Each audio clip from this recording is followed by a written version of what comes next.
ప్రభు ఈ దినమున ప్రత్యేకంగా నిన్ను నీ ఉల్లిగడ్డ దామర పిలుస్తున్నానయ్యా. నువ్వు రాకపోతే నేను రాలేను, నువ్వు లేకపోతే నేను ఉండను. ప్రత్యేకంగా ఎందుకో తెలియదు, మస్తుగా ఈ ఉల్లిగడ్డ దామరలో అడుగు పెట్టించావు. అసలు తెలియదయ్యా ఏ రీతిగా అద్భుతం జరుగుతుందో, ఎవరి జీవితంలో అద్భుతం చేస్తావో, ఎందుకు ఈ స్థలమును ఎన్నుకున్నావో తెలియదు, ఈ బిడ్డలను ఎందుకు పంపించావు కూడా నాకు తెలియదు.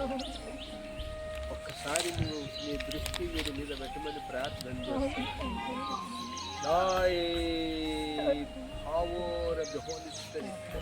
ఈ ప్రగణములు అడుగుపెట్టిన తక్షణమే రోగులు స్వస్థత పొందుదురుగా. ఈ ప్రగణములు అడుగుపెట్టిన వెంటనే గర్భఫలములు తెరవబడునుగా. మీ నామములు అద్భుతాలు ఆశ్చర్య కార్యములు జరుగునుగాక. నీవు దేవుడమని ఈ స్థలము నుండి అప్పిటను సాక్ష్యమిచ్చుదురుగాక. దైవజనుని నుండి ఒక మంచి అభిషేకము నేను పొందినానని వారు ఆనందించుదురుగాక. ప్రతి కుటుంబము వెలిగించబడుటకు నీవు నాకు సహాయం చేయండి.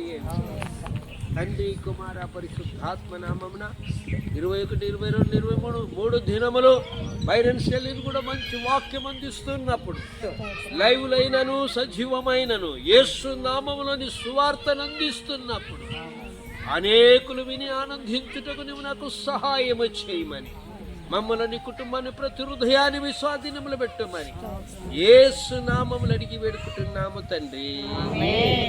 ఆమె తండ్రి కుమార పరిశుద్ధాత్మ ఏకదేవుడు కూడిన మనకందరికి, ముఖ్యంగా ఈ స్థలమంతటికి మీటింగులు జరుగు పూర్తయ్యే వరకు ఆకాశములు మూయబడి ఆయన మహిమ పొందు వరకు పరిశుద్ధాత్మ దేవుడు ఇప్పుడు ఎల్లప్పుడూ సదాకాలము తోడై ఉండి నడిపించునుగాక.